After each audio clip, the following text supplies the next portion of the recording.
So we've been talking Oklahoma post the Houston win and kind of what that's been feeling like. But today we got to talk about OU football recruiting and where the Oklahoma Sooners currently stand with a couple of recruits, especially after they lost a 4-star linebacker to Nebraska.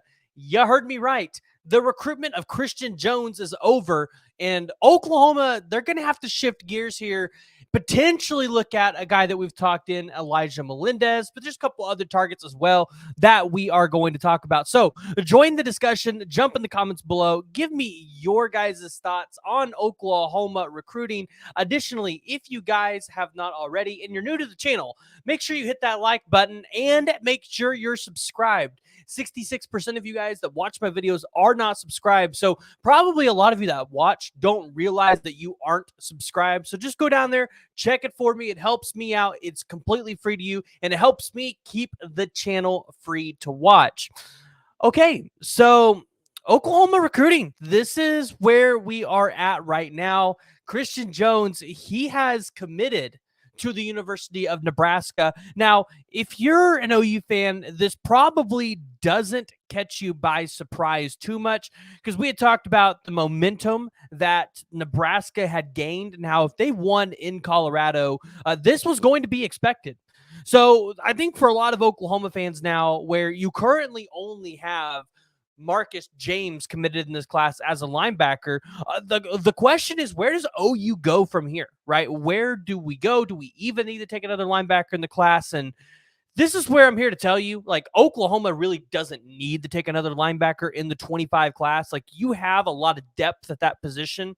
And if you've been watching the games over the past couple of weeks, you guys have seen it, because not only do you have Danny Stutzman, who has returned and been phenomenal at the linebacker position, but you've had a Sammy Omosigo who has been just as good, a Kip Lewis, a Lewis Carter. You've got Owen Heineke, Jaron Canick, Dasan McCullough, Kobe McKenzie, James Nesta, who's gotten some run, Phil Picchiotti, right?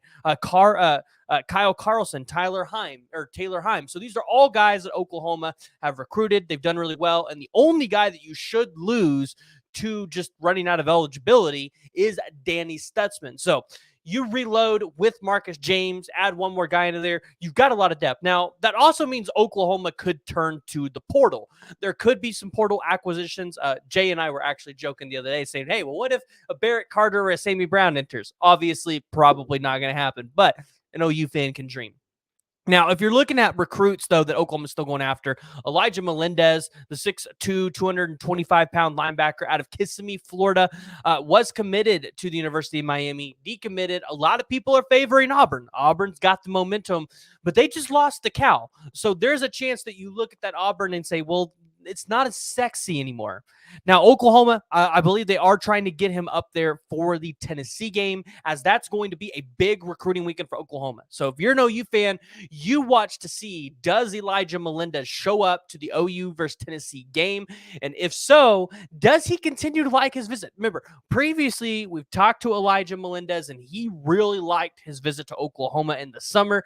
He said Oklahoma was one of his top schools. At one point, I felt like Oklahoma led. So Oklahoma being one of the final two in this race for Elijah Melendez, this was definitely one of the top targets on the board.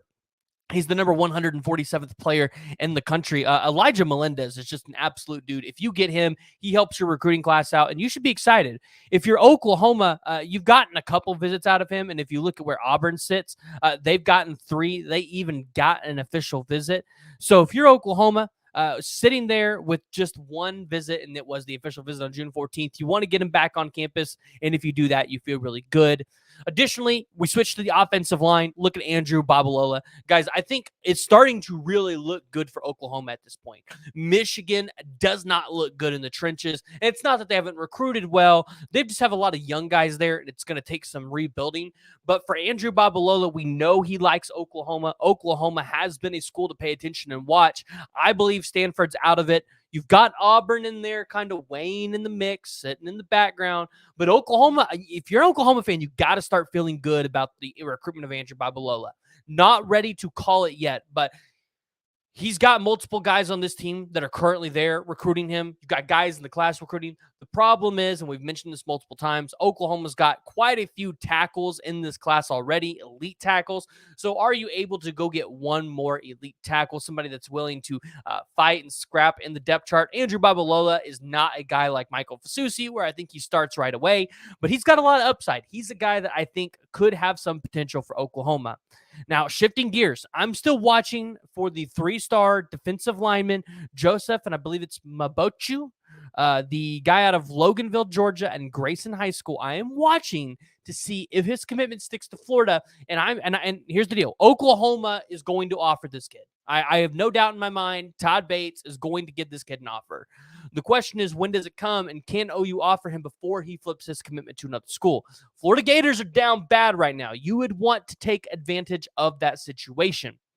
So you look at Joseph. Again, this is one that you would imagine the staff will probably try to get him up to campus, probably for the, I would say, Tennessee game, but he's got an official visit currently scheduled with Florida for November 16th. So we have to keep an eye on that. This might be a signing day or an early signing day commitment flip, but this is one that Todd Bates, he is quietly in, one that everybody needs to be paying attention to.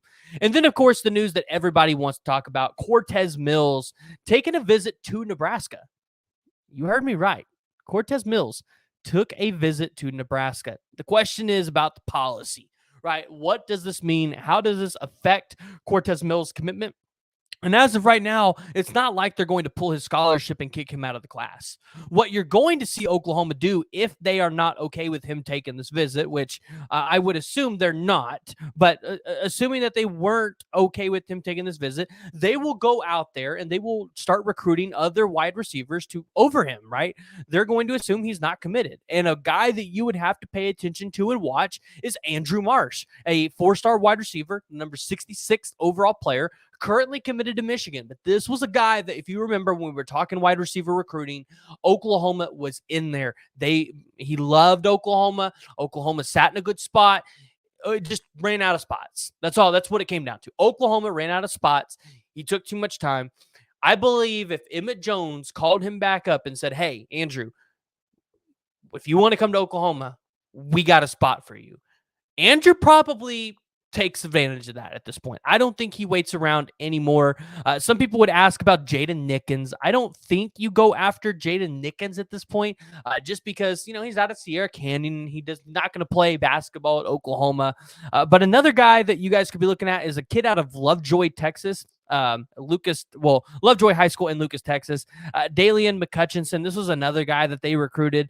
Emmett Jones had really good ties for. I know Texas is probably going to go in there and try to flip Dalen McCutcheon from Florida State, but Andrew Marsh is the name that you need to be paying attention to. Have him on your radar, because if Oklahoma decides they want to go after another wide receiver, Andrew Marsh could be it. Extremely talented. A lot of people really love this kid's film. You like his athleticism. If you're an Oklahoma fan, that's a name you want to keep on your radar. And then for 2026, right, Anthony Davis Jr. just announced his top 12 schools. He is a 4-star linebacker, top 100 to rivals, but everybody has him more in about the top 250, 6'1", 190 pounds, out of Grayson High School. Same high school as Joseph Mabachu. Hometown, Loganville, Georgia. Has not been to Oklahoma yet. He's been to Auburn 4 times, but let me tell you, Oklahoma has a good shot here. And if you're Oklahoma, you want to be able to develop that Georgia pipeline. You want to be able to get in there. They got good defensive linemen. They got good linebackers. So we talk about 2026 linebacker recruiting. This is where I think Oklahoma's probably going to take 2 or 3 guys, because you've got Ja'Cory Smith out of Parkview Magna High School in Little Rock, Arkansas. He is teammates with Omarion Robinson. You got Tyler Atkinson, who is a 5-star linebacker out of Grayson High School in Loganville, Georgia. So Oklahoma's got options, guys they're going after. So if you're an Oklahoma fan and you follow recruiting, jump in the comments below. Give me your thoughts. Join the discussion. Hey, and if you guys haven't already and you're new to the channel, make sure you guys hit that like and you hit that subscribe button.